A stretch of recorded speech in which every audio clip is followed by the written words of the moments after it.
Degens assemble. Welcome to Fantasy Football Heroes and Villains. I am your host, Justin Bruni. Joining me, as always, is my co-host, Andrew TD King Rob.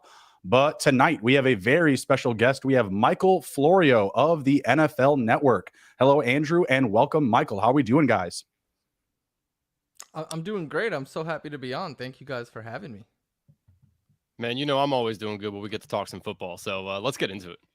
Yeah, absolutely. Michael, appreciate you coming on. You are a big hero of mine, fantasy football hero. If you haven't checked the Twitter machines, I've been following you since your time at FNTSY. Definitely one of the hosts that inspired me to kind of get into this space. So I tip of the cap to that. Thank you, sir. How have you enjoyed your transition to the big lights of the NFL Network? Well, first off, thank you so much. Like that. I always like when people say they're fans of my work and stuff, but when people say like I've been listening since before the NFL Network, that means a whole lot. So thank you and happy to. I also love when people say like, oh, seeing you do it made me want to do it or something like that, because that's how it happened for me. Like I remember the moment when I got into my friend's car and heard Sirius XM and was like, wait, people talk about fantasy sports for a living? Right. And ever since then, I was like, that's what I want to do. The adjustment, it's gone well, I think. Some people definitely a lot more negative comments and stuff on Twitter, but besides that, all is well, and I'm super blessed and grateful and appreciative to get the opportunity to do this. So happy to do it, and happy to come on and talk with you guys. And I just love talking about football and fantasy, so it's always a good time. Yep, it makes the job very easy. I'm certain. So again, very grateful to have you here. Appreciate it. Let's dive into the conversation here. We're going to be talking about must-own players this year in fantasy, whether it's based on ADP, their role, their situation. Maybe things are looking very good for them on a public perspective. We are going to touch on a quick word from our sponsor, though. We'll be right back after this. We're going to dive into must-own players for 2023. The Fantasy Football Heroes and Villains podcast on the Sports Gambling Podcast Network is presented by WynnBET. WynnBET is now live in Arizona, Colorado, Indiana, Louisiana, Massachusetts, Michigan, New Jersey, New York, Tennessee, and Virginia. From boosted same-game parlays to live in-game odds, WynnBET has what you need to win. Bet $100 and get $100 at wynnbet.com. Or download the WynnBET app and start winning today. State restrictions apply. And we're also brought to you by the SGPN Final Four Watch Party. This Saturday, sweat out your bets and win prizes with Ryan, Sean, and Colby over on youtube.com/sports gambling podcast. And make sure to fill out our listener survey for a chance to win a $100 SGPN gift card. Just go to sportsgamblingpodcast.com/survey. All right. We're here. We're ready to dive into some must-own players for 2023. Michael, what is the first player that you're looking at here in this type of category? Like someone that you're drafting, that's not going to change any sort for you if they bring in another guy in the draft, make another move in the offseason. What's one of these type of players? Jameson Williams. He is the one that I'm putting my stamp on all for. I already tweeted. I said he's going to be the player this year that if anyone gives me the opportunity to talk or write about him or something like that, that's going to be the one that I take, because I truly believe that this kid he is so dynamic. He is such a field stretcher, and last year was just a cup of coffee for him. Like they were just warming him up after that ACL injury. So and he showed that he could play in the NFL level at a high level and be that explosive. And Next Gen Stats has this prospect tool that I love that takes their college production, their strength of schedule, and their athletic testing, and gives them an overall prospect score. And he graded higher last year than Garrett Wilson, than Chris Olave, than everyone. And it wasn't even all that close. So I think he would have been the first receiver off the board had he not torn his ACL. I think that him and Amon-Ra St. Brown are going to be an amazing duo. And to be honest, I love Amon-Ra St. Brown. You have to pay full price to get him. Right now in early drafts, you're getting Jameson Williams outside the top 30, just barely, but outside the top 30 wide receivers. I'd pull him up 10 spots easily. In fact, I took him 38th overall with the second pick of the fourth round in a best ball draft I'm doing. And Nice. I tweeted, I was like, that feels like a reach now. I don't think it will come August. Right. And you got to diversify, right? Like you have to do some unique things to make sure that you're getting, a good squad put together in best ball. Me and Andrew do a ton of drafts, at least this past few months here. The big board about to be about 100% full. We've got a big draft going on tomorrow night. Haven't grabbed too many shares of Jameson Williams. I think Andrew may have a little bit more. What are your thoughts on him this year, Andrew? Yeah, I mean, I agree 100% with Michael. I mean, he's great. I had him last year a ton. I drafted him at the very end of drafts last year. Had a lot of them. I was just hoping that he would come back a little sooner and that they would integrate him into the offense a little quicker. Obviously that didn't happen, but I agree 100%. He's somebody I'm targeting in the middle rounds. I mean, he's going to be a best ball god essentially. Like he's a guy that's going to do very well in best ball because you don't have to figure out which weeks you need to put him into the lineup. I do think redraft will be a little hard to start out just to figuring when to play him. But I mean, the Lions got themselves a great playmaker, and if Jared Goff can get the ball downfield to him, I mean, he's going to be lights out awesome at where he's going right now. Yeah, that'd be my only concern is just Jared Goff in that mix. I think that we have a bit of a better nod of conviction from him after this past season. He was able to make Amon-Ra, relevant, and we've seen those big, shots downfield he takes with like those, subpar receivers. We'll say the Khalif Raymonds, Josh Reynolds, right? So, I think that the wheels could be very much up for Jameson Williams this upcoming season, and he does have a favorable ADP. So no argument for me. Andrew, who is your first must-own player for this upcoming season? Oh, this is a guy that you can get pretty late in drafts right now, and that is Isaiah Hodgins. The Giants made it a priority to make sure that they re-signed him. It was like the very first thing they did, in this offseason. And the Giants attempted 520 attempts last year. Hodgins only played in 8 games, started in 5. Those were all at the end of the year. He had 42 targets, 33 receptions for 351 yards and 4 touchdowns. He had a 78.6 catch percentage rating. So, I mean, he's just a guy that I think is going to get a lot of volume in this offense because the Giants already spent a bunch of money on their wide receiver room, and it didn't work out. I mean, they let Richie James go. Kenny Golladay was a disaster. So, I mean, he kind of seems like the best target outside of Waller now for them. And I just really believe that he has the most sure hands on the team. And I just really think that Daniel Jones and him found something at the end of the year, and he's going super late in drafts. I mean, he's, going after round 10. And I mean, it's just an easy no brainer for me. And he's honestly one of my most exposed wide receivers in best ball right now. Yeah, same. I have no argument for Isaiah Hodgins as well. That receiver room has clogged up a little bit as well. They've made some other signings. Paris Campbell, they brought back Sterling Shepard, also added Darren Waller. What are your thoughts on Isaiah Hodgins, Florio? Where do you think he's going to finish this year? Do you think he can, maybe fit into the back end of wide receiver 2 territory? Is that too rich? That's too rich for my blood. I'm not saying it can't happen. I do anticipate Darren Waller leading the way heavily in targets and target share there this year. And then after that, I think it could be Hodgins is my favorite of their receivers right now, but I think it could be a situation where each week we're seeing someone different step up for this because it kind of was that way last year until late in the season. I think Paris Campbell is an upgrade over Richie James, and I don't know what they're doing building an all slot receiver offense. That confuses me a lot, but I do anticipate that this offense and this passing game can take the next step forward. And if that happens, it's only good things for Hodgins. Yeah, Hodgins is one of my top 5 most exposed wide receivers right now as well. And it's really just based off of that late round value. He's going, in the double digits, in fantasy for best ball drafts on Underdog. That late round type of availability I really like, but I tend to agree with you as well, Florio. There may not be a rhyme or reason to who's getting the touches there, which segues away me to your next pick, who I do have down is Darren Waller. Talk to us about Darren Waller.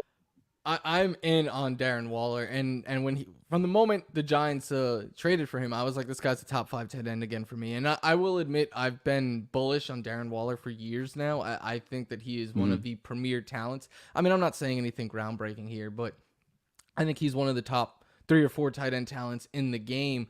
But Now he's going to a place where last season he was fighting for targets, because as good as he is as a tight end, Devontae Adams is arguably the best receiver in football. So he was going to get his 30% target share each and every week. And then Waller was there fighting with Hunter Renfrow and Josh Jacobs and others. And we saw his targets go down dramatically, and they were using him to make up for it more downfield than usual. And he was able to succeed in that role, but I don't think it's his specialty. I don't think it is the best fit for him. But what he did do last year, despite missing time, on a per game basis, he was still a top 10 tight end despite the decrease in volume. And on a per route basis, he was still one of the very best in the game. So I think going to a place now where he could see 120 targets this year, I think he's a lock if he stays healthy to lead the Giants in targets, and I would say maybe by a wide margin. And if that's getting volume like that each week is enough to make you a top 5 tight end in our landscape right now, but with his athletic test and everything that he can do on top of it, I think it's to me at least, it locks him in as a top 5. Not saying top 2 or 3. I've seen some people say that. I don't know if I'm ready to put him that high again just yet, but certainly in my top 5. Yeah, I think he's definitely going to be a good value at his ADP. You can have that potential as a top 5 tight end, and you don't have to necessarily pay that premium price in your draft. So definitely someone that I like at his value. Someone that I really love at a higher value at tight end is TJ Hawkinson. I'm drafting him everywhere I can get. I've seen him go off the board as early as tight end 2, as late as tight end 5 or 6. I'm grabbing him everywhere I can. He averaged about 8.6 targets per game with the Vikings last season. That would have put him on pace for nearly 150 targets throughout the year. I'm expecting big things from him in 2023. They have yet to make a move, the Vikings, that is, make a big move for a receiver or another playmaker. Even if they were to draft another receiver, I would still feel very, very good about TJ Hawkinson in an offense that I believe will continue to be passing the ball a lot. There should be some good volume for him and Justin Jefferson to both coexist. We've already seen Adam Thielen leave. I think we should be very excited. Are there any names, you guys, just throw this to both of you, that if they did come into Minnesota, that you would be a little bit more concerned? I think DeAndre Hopkins is maybe some low-hanging fruit to fit that criteria. Are there any other receivers that would really push you off of Hawkinson, or maybe pull him down your rankings a little bit? For me, Jackson Smith-Njigba maybe, because he operates so well in the slot and is such a yak machine in his own way that I think he could come in there. And actually, that was my dream fit for him, because I just think a young core of him and Justin Jefferson would be so much fun for years to come.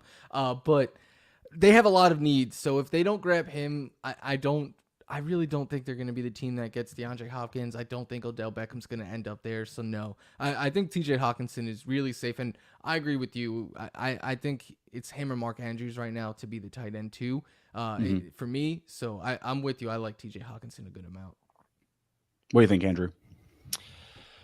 No, man, I really don't have anything to input there. I mean, it would be a rookie. One of the top ones might pull Hawkinson down a little bit, but honestly, like what he did as soon as he got there last year and their willingness to throw him the ball as many times as they did, that really showed me that they want him to be the guy.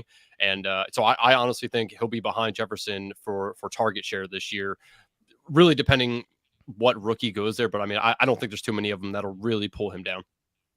I could see, if Lamar Jackson steadies back with Baltimore, if he doesn't wind up going anywhere, I could see that Mark Andrews love maybe, average itself back out. But right now I have Hawkinson at my number 2 tight end. I feel very comfortable taking him over Mark Andrews, George Kittle. I just feel like that passing offense is just too much to pass up for a tight end like Hawkinson. And Hawkinson as well. He had a career year last year. He had 7 receiving touchdowns. I could see him going up on top of that. I could see him getting 8 or 9 this year, because again, who's going to catch the ball in the red zone there? You're missing Adam Thielen. You got Dalvin Cook, who's coming back. He's got to get his shoulder cleaned up this offseason. So I like his prospects for this upcoming year for sure. Let's hit another quick word from our sponsors, and we'll be right back with more must draft players in 2023. WynnBET is the official online sportsbook of the Sports Gambling Podcast Network. WynnBET is now active in Massachusetts and a ton of other states. Be on the lookout for the WynnBET Win Hour each Thursday from 5 to 6 p.m. Eastern Time. During the WynnBET Win Hour, marquee games of the week will have better odds on WynnBET, giving you a larger payout opportunity. And March Madness is here. So there are so many ways to bet on the big dance. Sign up today and receive a special offer. Bet $100, get $100. It's limited to state availability. And of course, for our DGens only, if you hit the biggest long shot parlay of the week, you get a $1,000 free credit. There's so much to choose from, and all you have to do is head over to winbet.com or download the WinBet app. Offer subject to change. Terms and conditions at winbet.com. Must be 21 or older and present in the state where playthrough WinBet is available. If you or someone you know has a gambling problem, please call 1-800-522-4700. Looking to hang out with Sean and Ryan at Stadium Swim and watch the biggest golf tournament in the world? You can win a 3-night stay at Circa Las Vegas and hang out with the guys to watch the Masters. The contest is completely free to enter. Just go to sportsgamblingpodcast.com/golf party. And if you don't win the contest, you can still get a discount on a room using promo code SGP15. The Final Four watch party is going virtual. Hang out with the guys on their YouTube channel for the entire Saturday of Final Four action.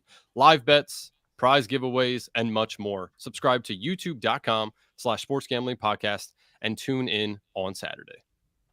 All right, right on. And we are back talking about our must draft players in fantasy this upcoming season. Andrew, who is next on your list?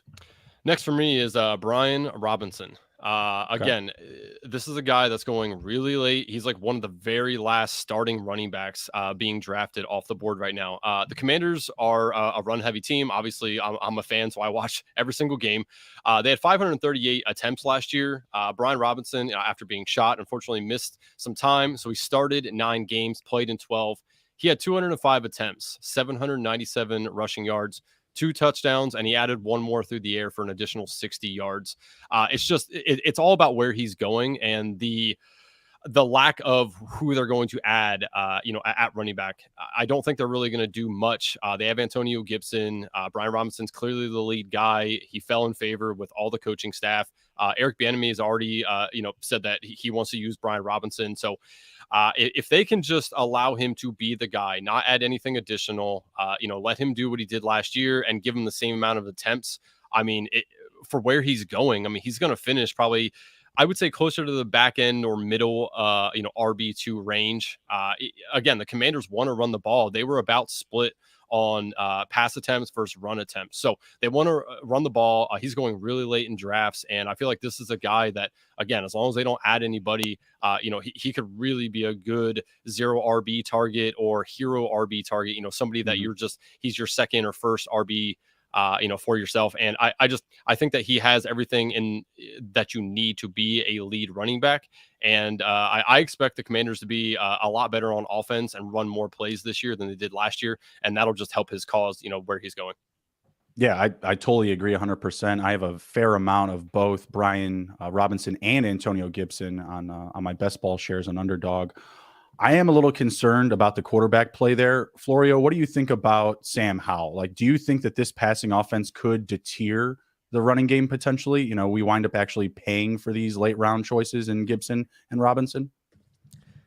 At where they're going right now, it would have to be pretty awry for them to be like a terrible pick. But I'm in the camp that I think Jacoby Brissett should be the starter. Like, Jacoby Brissett last year played not extremely well, but he played very well given the circumstances. He is not the reason for what happened with the Browns season. In fact, he outperformed Deshaun Watson, and I would say he performed at a slightly above league average level. But I think he's the best case for Terry McLaurin. That's a big reason why I want him to start. Sam Howell was a prospect that I was very intrigued with, and for fantasy, I think he could be a value because of what he can give you with his legs, low key. Like, I feel like he doesn't get the rushing bump that a lot of quarterbacks get, even though he is going to run the football plenty. But typically that tends to lead to less dump offs to the running backs, and that's already my concern with Brian Robinson is how much is he going to be utilized in the passing game. So right now at cost, I think it's fine to get either one of them. But if they start creeping up the board, and if Washington doesn't get another running back, because I think that is a big concern right now, I think they will climb up the board. And if that happens, then it starts to become more and more of a concern. But right now, I think it's okay to take them where they're going. Yeah, I love their ADPs right now. I've done quite a few drafts where I've gone 0 RB and I've landed both of them. I did a similar one last night where I went hero RB. I wound up taking Eckler, but I didn't take another RB until Khalil Herbert and Donta Foreman, stack. So I definitely like that type of approach, especially in these drafts where we're just not seeing the running backs really being prioritized. And that's just something I want to ask you guys too, is because I put all of our lists together before the show. We've got 2 running backs. Like we don't like running backs this year. It looks like rest in peace, robust RB. Are we seeing a change in the tide here, Florio? Like, is this going to be, how we're drafting going forward? Like, who needs a running back when we have running backs available to us in rounds 12, 13, 15 plus? I think so. And I think until 2 things either have to happen. One, we need to go back in time to how it used to be, and that's never going to happen. So I think the other thing needs to be that it becomes so diluted where there's like 10 guys who are going to give you close to 250 touches, and like then those guys will all be first round picks. And that I think it'll be an extreme one way or the other, but. Right now, I think we are very much so seeing a changing of the guard. And I do keep saying, though, I think after the draft, we will see some running backs return. Like right now, Dalvin Cook is going pretty late, and he continues to fall. And I think it's because his future right now is so uncertain with the Vikings. But like, if he's still there after the draft and after June 1st, I think we'll start seeing his ADP go up. And I just think more and more running backs because right now, there's so much unknown because of the draft. There's Bijan and then there's a fall off, but then there's still like a lot of secondary options there that could shake up backfield. So while I think we will see some running backs climb back up, I'm anticipating at least half, if not likely more than the first round picks all being pass catchers and not running backs. Well, hopefully they come back up so I can start getting some receivers at value again. I just feel like, I get to like round 8 or like round 9. I'm just like, well, Cortland Sutton's here. I guess I have to. Like, if this is the strategy that I'm running with, like, let's go all in. All right, let's get back to it here. Florio, what is your next must draft player this upcoming season? I believe it's Kadarius Toney, and okay. If you want, we're both very interested in this one. Yes, I texted him immediately. It was like, okay, I see who he wants to talk about. I need to know what his thought process is on Toney here. So I was we're very intrigued. If you want to save some time, you could just go back and listen to any show I did at all last summer, because people are probably sick of hearing me talk about Kadarius Toney. But I thought he was a huge breakout candidate last year, and. It's what he did. His rookie year was what he did on a per route basis. He didn't see the field a whole lot, but he dropped 188 yards on a game that he got ejected against the Cowboys' #1 defense that season. And I understand Trayvon Diggs isn't a shutdown corner, but for a rookie to do that, like the rookies who have done that, unless you think he goes the way of Keelan Cole, they've all gone on to have that many yards in a game as a rookie. They've all gone on to do big things and be Pro Bowlers. And then last season was a lost year. Like when he was on the field, he was super effective, per touch, per route, whatever. But he just couldn't stay on the field. And I understand that will be and always will be a concern for Kadarius Toney. But when he is out there, he could be used in the slot. He could be used out wide. He could win downfield. He could win quickly. He could throw the ball. He could be used as a gadget player in the running game. Like, there's nothing he can't do when he's out on the football field. And now he has the most creative play caller and the best quarterback in the game. And it's a full season. Like, he came there in the middle of the year, and then he was hurt, and he kept missing time. Now they have a full offseason to just design plays for this guy. So I'm super curious as to how they're going to use him. And the thing about the injuries are, one, I always say football is a violent game, and everyone is injury prone. But I understand that Kadarius Toney is a higher risk than others. But you're getting that kind of baked into his ADP, I think. When is the last time, and I'm going to say this, the Chiefs wide receiver 1 wasn't a top 40 wide receiver in ADP. And you could say he's not the wide receiver 1, and I get it, but Andy Reid has come out and said Kadarius Toney is going to be our wide receiver 1.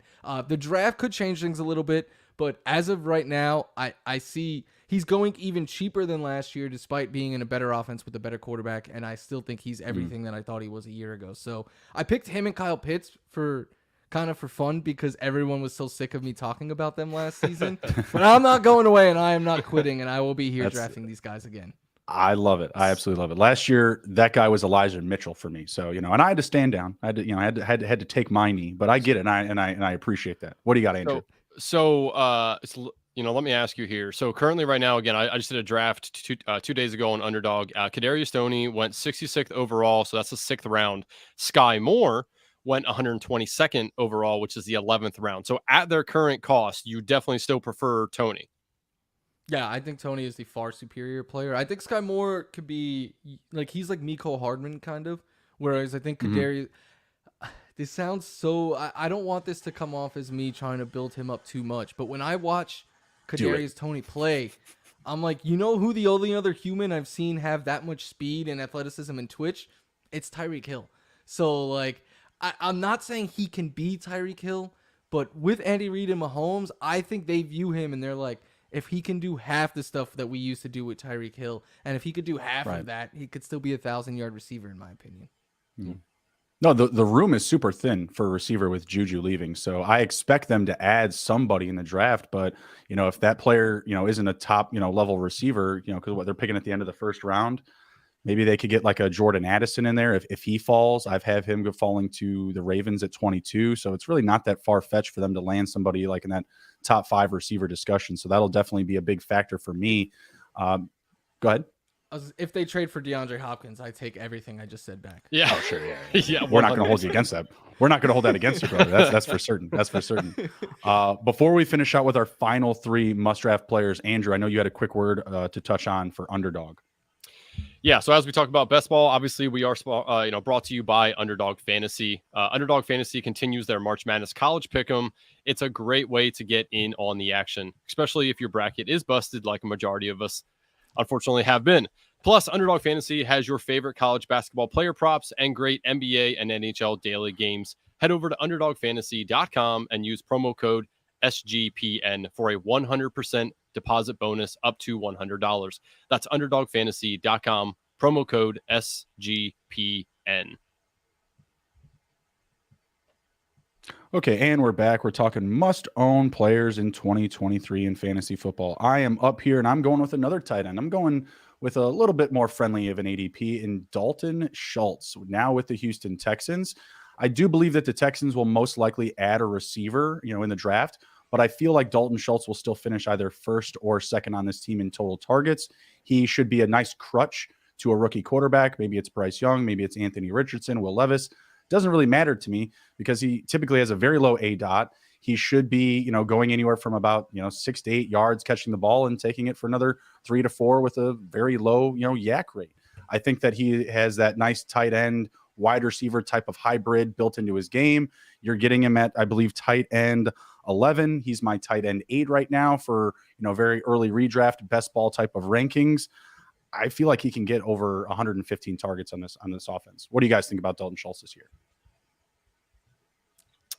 You have him at tight end 8? I have him at tight end 8. I was going to say, I think he goes right after the top 8 tight ends. So there's one that we disagree on, but I think we're right in the same range. I don't know, man. I like Dalton Schultz. I like the scheme for Houston. I do obviously want to know who the quarterback's going to be. Obviously, a lot of times, depending on who the quarterback's going to be, they do tend to lean on the tight end a little bit, which works in his favor. But new tight end in a new scheme with a new team, new coach, there's a lot of unknowns. So there's other guys like Njoku kind of goes right around him. I'd much rather have Njoku over Schultz personally. So there's other guys. He's outside my top 10. I'm probably not going to draft a whole lot of Schultz. And maybe it's because he was an ex-Cowboy and, don't like the Cowgirls, but I think it's a good makeup for him, but I really worry about where he's going to fit into the scheme with this. I feel like they want to run the ball a whole lot here. Obviously it is a Kyle Shanahan, branch limb here that is coaching the Texans. So I think they want to run the ball a whole lot. And I'm worried that they're going to use him a little bit more in the blocking as opposed to the passing offense. So it's unknown for me. He's outside my top 10, but I think it's an okay play for what you're doing. Especially in best ball drafts, if you want to go ahead and pair him, again, I think it's a good connection with a rookie QB and a tight end. I fear, that he's going to get lost in the mix a little bit because I do expect them to not really have anybody dominate targets. So it's kind of going to be split out between everything, and I don't think Schultz sees 100 targets in this offense. So yeah, I think it's okay, but I'm gonna probably shy away from him. Yeah, for me, it's just really this underwhelming cast of receivers. They added Robert Woods, they added Noah Brown, they have Nico Collins coming back, who I like, but I just don't feel like he's a ball dominator. He's not going to get 7 to 8 targets every game, and I feel Dalton Schultz can be that guy. Like I feel like he can easily have 50 or 60 receiving yards. It's nothing crazy, but he has it on the back of like 4 to 5 catches on 7 or 8 targets. I'm not expecting a quarterback to come in there and blow the brakes off the passing game either. So I feel like he's just going to get that check down type of consideration in the offense. With a lesser offensive line, a run game that they'll probably lean into often, like you had mentioned. I do think that they go out and draft somebody, and this is also another key place where I could see them adding a receiver.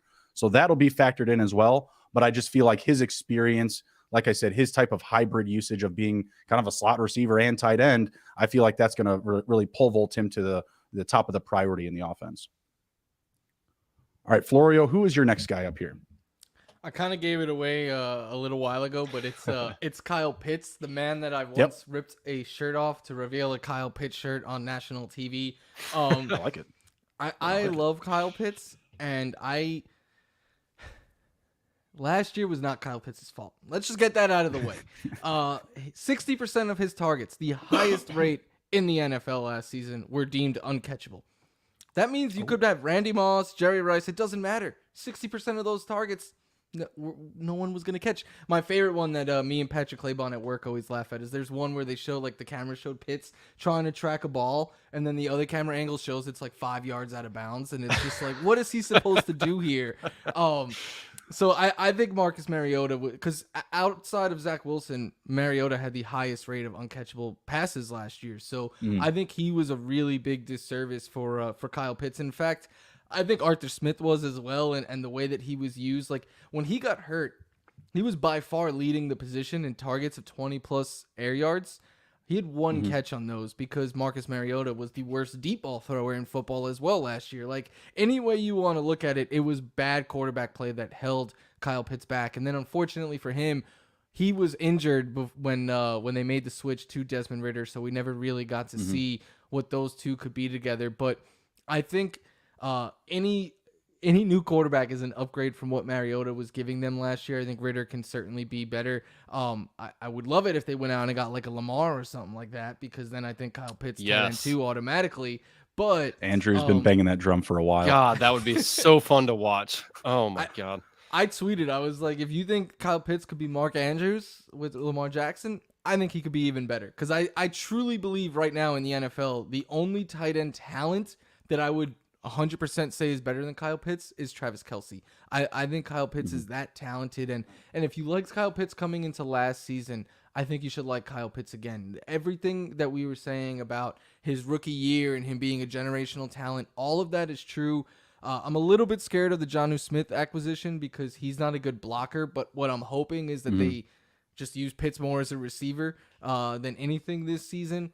But I know right now his ADP is tight end 5. But if we're being honest, most of the people drafting right now are us lunatics. Like, the average player isn't drafting right now. And the average player, when I tweet positive stuff about Kyle Pitts, they're like, enough with Kyle Pitts. I don't want to do this anymore. He was terrible last year. The couple of good games he happened on my bench, all of this. So I actually think my original thinking was I thought Pitts' ADP would start out lower than it is now and climb, but I think I had it inverted. I think it's going to start out at its peak and just keep dipping as more and more people who don't do this year round and watch all like Kyle Pitts' college film and stuff like that. I think they're going to be like, I don't want this guy. I'd rather have Darren Waller. I'd rather have Dallas Goedert. And if his ADP drops a little bit, it only creates more of a buying opportunity. So yeah, I'm not quitting my guys from last year, Kadarius Toney and Kyle Pitts. It didn't work out, but I will gladly be drafting them again.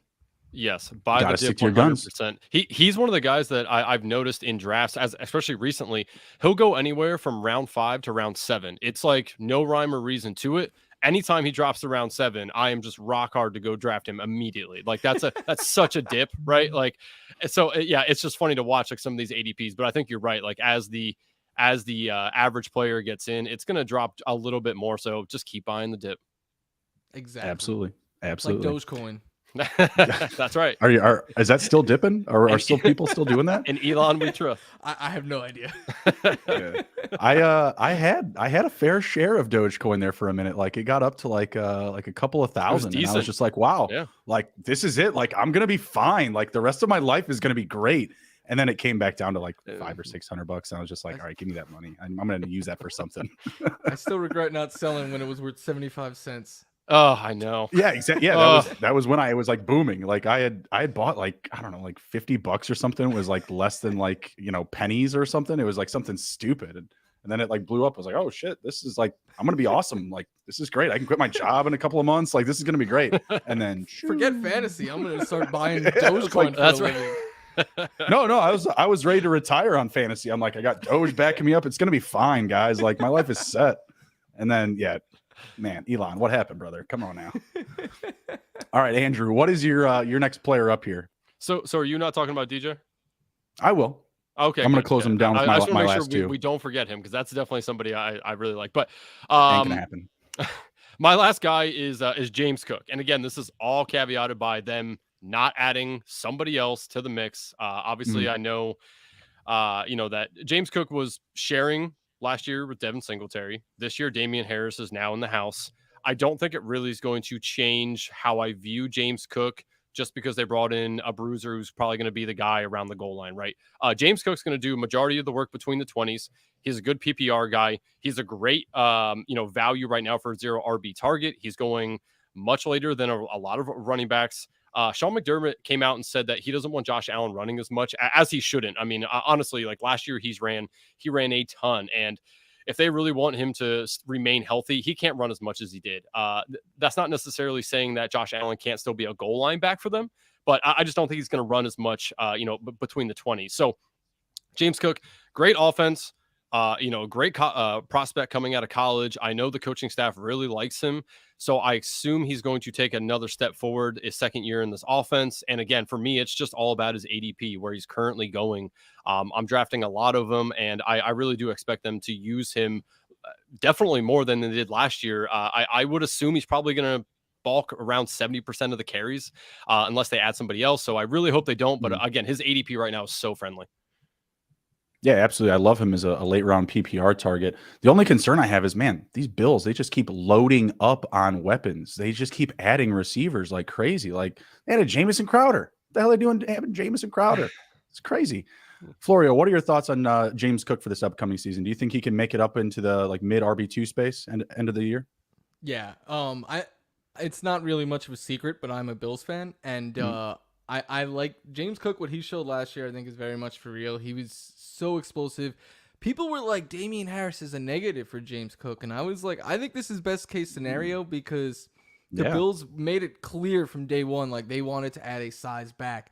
And when the other names out there that were rumored there were like Derrick Henry and Dalvin Cook and Ezekiel Elliott or Bijan Robinson. All of those guys would have took a ton of work away. Plus, one thing that I've been saying a lot that I don't think it's a lot of talking about is Sean McDermott, more than any head coach, maybe I'm biased as a Bills fan, but more than any head coach that I've ever seen talks about a rookie wall. And last season, their first round pick, Khair Elam, despite them needing cornerback help all year, they really didn't let him go, set him free until the last month of the season. And they did the same thing with James Cook. I think they wanted these guys fresh for the playoffs. I don't think that'll be the approach they take with James Cook now. Year 2, all systems go. I expect a lot more James Cook, so I'm right there with you. Yeah, I've been bought into it. He was not someone that I was really into drafting, even in the later rounds when I first started, the underdog drafts post Super Bowl and whatnot.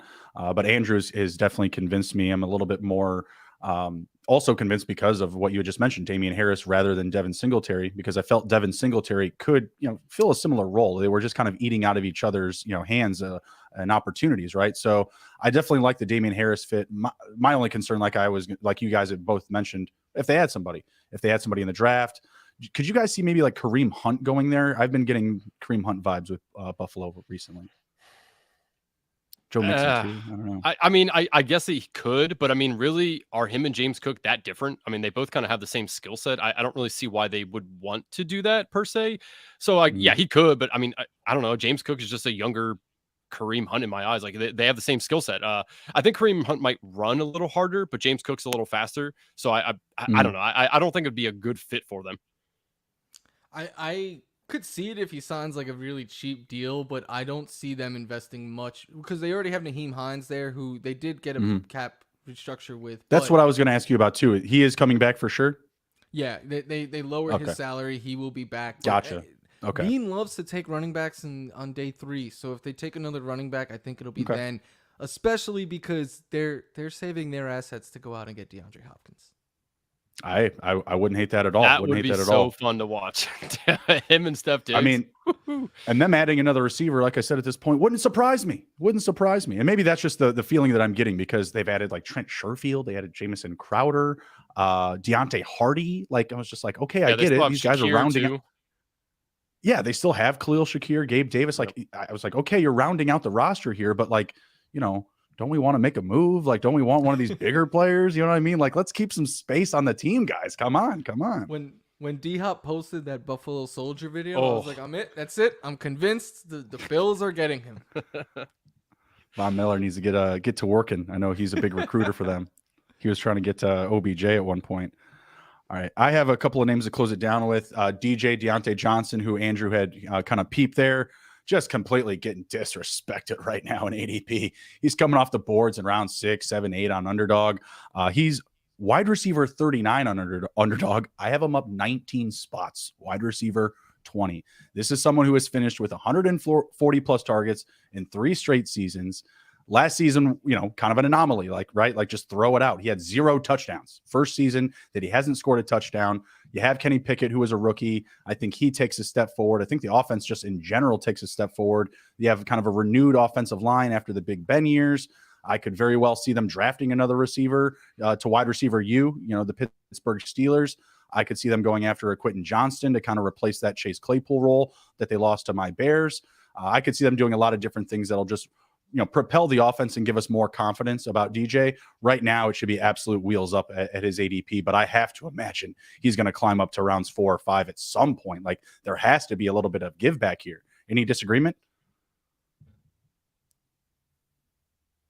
No, I couldn't believe when I saw the receivers that he was going after. Like even my guy Kadarius Toney, I was like, that's a little surprising. Treylon Burks, I don't get at all.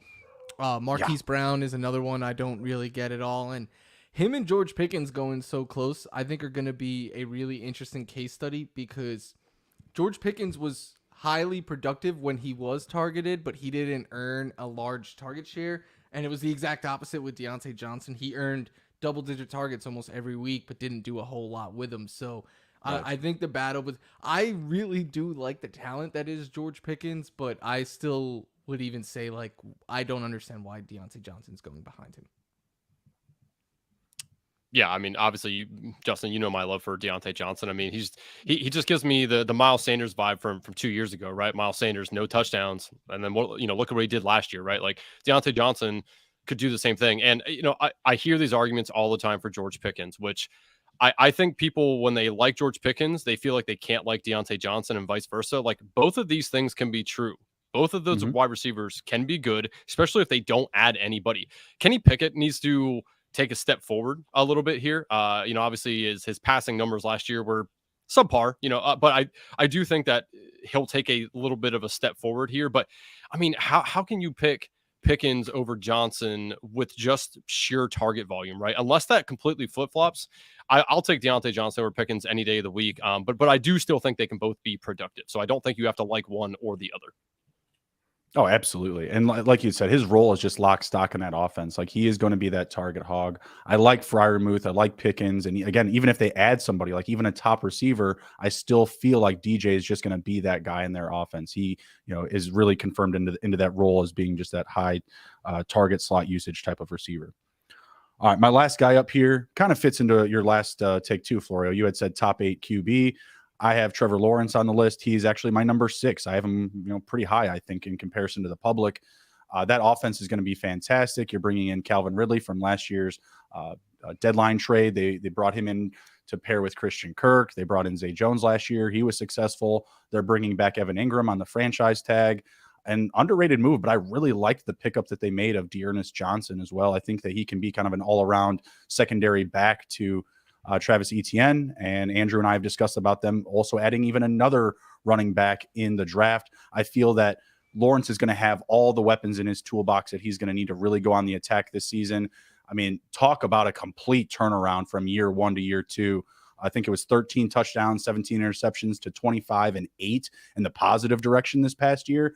So he's just going to have all the weapons, and that division too is wide open. You know, the Colts, Houston, Titans all struggling after last year. The Jags look like the heir apparent to move forward in that AFC South. So a lot of good things to like about Trevor Lawrence and the team that's been built around him. Is QB6 a little too rich, guys? I took him as the 7th quarterback in the best ball draft. So no, I don't. He's in my top 8. Like top 8 quarterbacks. It involves Trevor Lawrence, and I liked Trevor Lawrence as a rookie, and then I said I'm going to give him a pass last year when a lot of people didn't want to be in on him, and it took a little bit to get going, but everything you said about the weapons, plus you add in the fact that I don't think he gets enough credit for what he does with his legs and the points he can give you there. Yeah, I'm very much so in on Trevor Lawrence. 100%. I mean, I literally agree with everything he just said. Trevor Lawrence is a great prospect coming out of college. Obviously, he ran into the Urban Meyer brick wall, right? Like happens. You can't hold that against him. Urban Meyer was just terrible. Dougie P, on the other hand, not terrible. Knows what to do with a quarterback, and I mean, obviously, you see all the weapons around him. I mean, last year, people kept forgetting that Calvin Ridley was on this team, and I was just banging the wall for Trevor Lawrence with. Especially with Calvin Ridley coming back and what they already had in Christian Kirk and Evan Ingram. And I think we really saw it at the end of the year, what this offense can be. And I mean, if you watched any of the playoffs and saw what they did to the Chargers, I mean, it's so exciting. And I think Trevor Lawrence, honestly, I think he could potentially creep into the top 5 at the end of the year if things break right for them. So yeah, I mean, top 8, top 6, whatever you want to do. I mean, all that is fine by me. He's a great quarterback, great prospect, and he has a great team around him. Yeah, if things go well for the Jaguars, I think I wrote MVP question mark. I feel like he could be in that conversation. It's not a He's bad going to bet. get some votes next year. Oh yeah, absolutely for our D-gens for sure. That's definitely something that we should be looking at here in the coming months. Just has that throw ability. He has all the weapons around him. We saw the turnaround. So if you had your concerns, you really shouldn't be that concerned anymore. So everything is pointing in a very good direction for the Jaguars, especially their quarterback Trevor Lawrence. Been a great episode. Michael, thank you for coming on. Andrew, I know you had a few questions you wanted to go through before we head out. Just maybe some key things that our fans might be able to take from Florio. Yeah, just a few quick hitting questions here for you. So in the first round, if somebody were to ask you who should they not draft in the first 3 rounds, who's the name that comes to mind? Right now I'm off of Aaron Jones, but his ADP is lower. He's a little later than that. Yeah. Mm-hmm. Because we hate running backs. That's a good question. I'm gonna pull up the ADP. I should have had it pulled up already, like a professional. But let's see. This is a little bit harder than Nick Chubb. I'm not in on Nick Chubb really. Okay. There's much running backs I'd rather later than him. Deebo Samuel, I know he goes a little bit outside the top 3 rounds, but I got tore up for mentioning him last year as somebody I did not want to draft. Early in best ball, and people like tore me up for that. They're like, he's awesome. Like it's just funny to listen to some of the people talk about. When you tell them like don't draft this guy, they like just jump down your throat. Oh, I'm also very much so likely not drafting Derrick Henry. I've always been the low Derrick Henry guy, because of his lack of pass game usage, and that changed. But I am very scared that the Titans are not just going to be like bad, like they might be worst team in football bad, I think, because they got rid of all of their talent outside of really Derrick Henry. They're clearly looking for next season, I think, and I think there's a chance that we could see Malik Willis for a good portion of games this season because Ryan Tannehill's getting up there in age.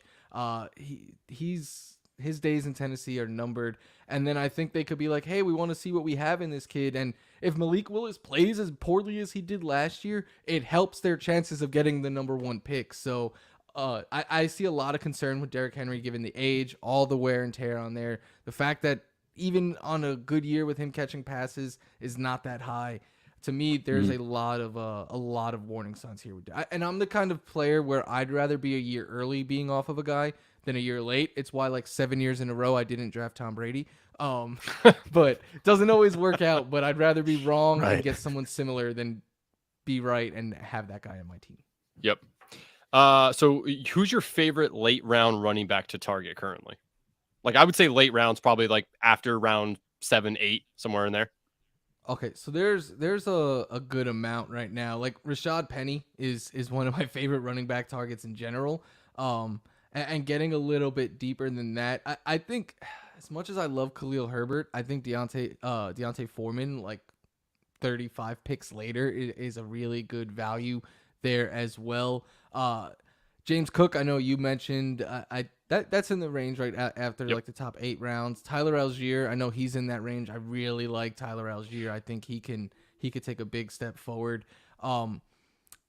And then after that, it gets interesting. But the Commanders guys, like you said, I think this is going to be a year, and we kind of talked about it with the ADPs when we were talking about receivers in the early rounds. I think this is going to be a season where like you're going to be able to find so much running back value in the middle to late rounds. I think right now it's very unknown because of the draft still up in the air and some free agents still have to sign, and we're still worried if players can get cut and stuff. But if it stays similar to how it is right now, I think there's going to be more middle to late round value and more value off of the waiver wire than ever before. So I'm just going to be loading up on receivers early. Nice. Agreed.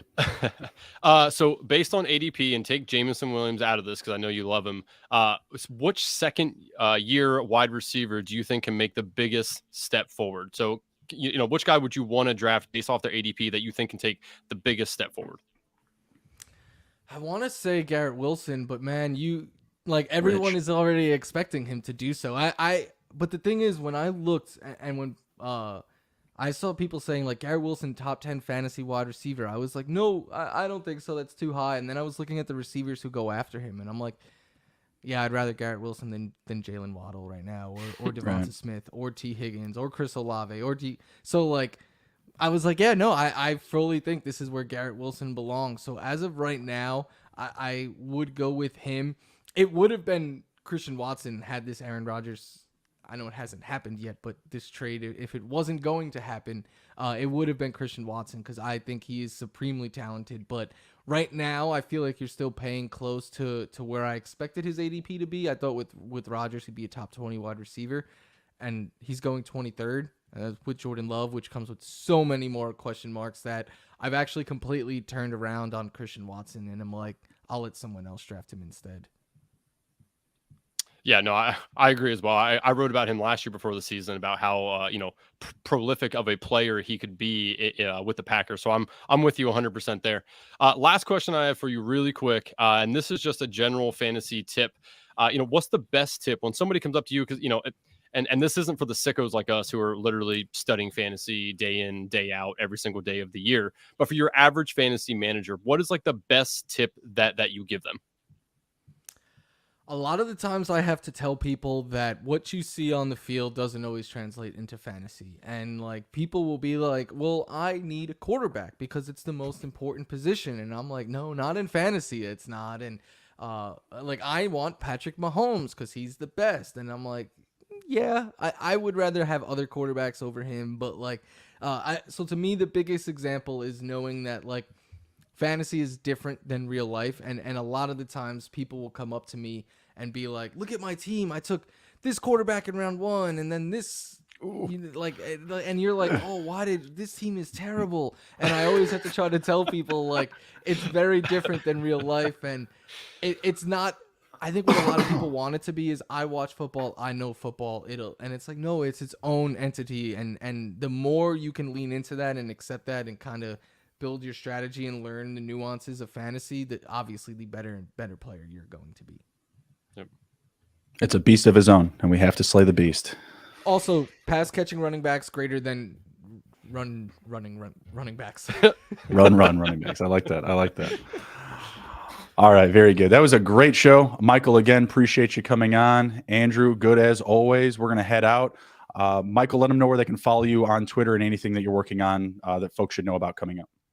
At Michael F. Florio on Twitter. It's the best place to kind of get everything all in one. NFL Network going to be doing a lot. Me and Marcus Grant are going to be doing a lot of draft stuff in throughout April. The Nice. podcast, stuff like that. And then rotoballer.com. I do a show on Sundays with Scott Engel, Sirius XM. And I also just launched my own solo podcast for them called Florio's Football Show. It's out on Spotify. I believe it's up on Apple, on iTunes, but Apple Podcasts is giving us a little bit of a hard time getting it up there. But everywhere you get your podcast, please like, subscribe. That of everything I said, if you can listen to one thing today, please like or subscribe to my podcast. I would really appreciate that. Done. Definitely, we got you. Yeah. Funny story, really quick, because I've now met you, via virtually, but because I'm a big FNTSY guy, every now and again when I get around the community, try to meet some folks. I met Corey at Canton a few years back. Corey best. Parson. Corey's awesome. Had a great conversation with him. I met Scott Engel in an elevator, and the way it happened was he tells another guy like, "Hey, I'm a Seahawks fan who lives in New York," and I went and I looked at him because I was like, in my head, I'm like, is that Scott Engel? Pretty sure that's Scott Engel. And then he said that, and I was like, so you're Scott Engel, right? And he's like, yeah, or Engel. I'm saying his name wrong. Got hockey on the brain. Scott Engel, and he's like, oh yeah, hey, how are you? I shake his hand. He's like, you want to come down? Ronas is here too. We can have a drink or something like that. I was like, I'm actually going to bed right now. I really appreciate that, but it was just awesome to like meet you and shake your hand because like I love everything that you do, and I've been following you for like I don't know how long. So funny little anecdote there. You might be the first person who I've heard not be able to hang with Scott. Not hang with him? Yeah, like Scott is always the one, and when I used to live in New York and stuff, and we'd get together, he's always the one leaving early or I need to get to sleep or something like that. So it was late at night. I was like going up to bed or whatever, and I was just like, pretty sure this is Scott Engel I'm walking into an elevator with, like I'm pretty sure this is him. And I'm not gonna like say anything like, hey man, by the way, I'm a big fan of your work, so I'm from shoulders here on this small space. But he was started talking to the other guy, and I couldn't help myself. I was like, I'm pretty sure you're Scott Engel, man. Like that's you. Oh yeah. Within 10 minutes, you're gonna get at least one Seahawk reference in any conversation with Scott. Yeah. No, you guys were fantastic. Like I said, been following you for a while, so keep up the good work. Andrew, anything to share before we head out? No, again, we just appreciate you coming on. This is huge for us. And when Justin told me that you were going to be coming on, like I was like from the NFL Network. He's like, yeah, and I'm like, are you sure you're not like being like punked or anything? He's like, no. And I'm like, all right. I'm like, well, all right. Like that's pretty cool, man. So again, we really appreciate you coming on. Thank you. Yeah, we appreciate you getting back with us so quick too. We've tried to reach out to AJ Dillon's OnlyFans, and he won't respond. So I don't know what it is. Does he really have one? No, he has. Oh, I was like, man, it was a cameo. I was gonna say, man, players are really trying to find ways to make money nowadays. Oh, man, it's their publicists, man. Like those people don't sleep. Oh no. He also got me, so don't feel bad. He sent me the same thing. He's like, hey, I sent AJ Dillon $11 on his OnlyFans. I'm like, dude, if he sends you like a DM, like don't open that picture. I'm like, you don't know what that is. He's like, no, man. He's like, I'm kidding. And I'm like, oh, okay. I'm like, well, I didn't know that. I was like, I never heard of a player having one. I know they do like Twitch and all this other stuff. I was like, he's, I guess, a pioneer in some regards. Well, I mean, yeah, if you go to his website, he's got like all sorts of like quad oriented merch. So you can get like the Quadzilla hats and like super short shorts and all that stuff. I'm not at that level. I'll give you $11 if you want to respond to me, but that's what it would be. It would be quad pictures. Yeah, exactly. Quadzilla. All right. We're going to head out. Great show again. Appreciate you coming by, Michael. Take care. Be well, be good. If you can't be good at it. We'll see you.